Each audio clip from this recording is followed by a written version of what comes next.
Cette responsabilité totale, dans la solitude totale, n'est-ce pas le dévoilement même de notre liberté?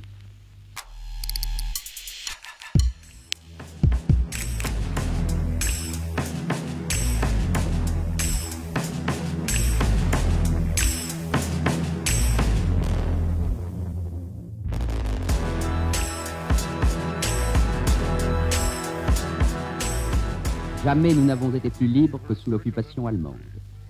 Nous avions perdu tous nos droits, et d'abord celui de parler. On nous insultait en face chaque jour et il fallait nous taire. À cause de tout cela, nous étions libres. Puisque le venin nazi se glissait jusque dans notre pensée, chaque pensée juste était une conquête. Puisqu'une police toute puissante cherchait à nous contraindre au silence, chaque parole devenait précieuse comme une déclaration de principe.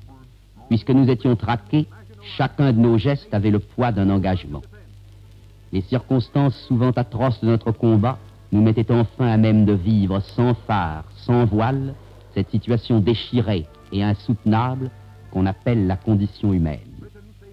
L'exil, la captivité, la mort surtout, que l'on masque habituellement dans les époques heureuses, nous en faisions les objets perpétuels de nos soucis.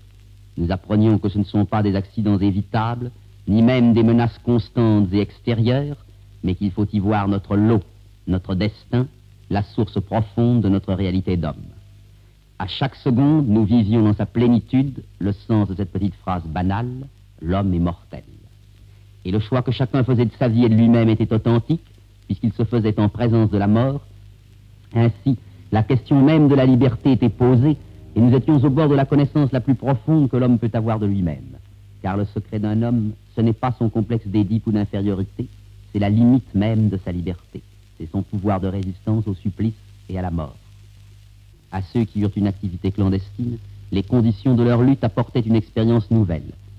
En toutes circonstances, ils étaient seuls. Ils étaient traqués dans la solitude, arrêtés dans la solitude.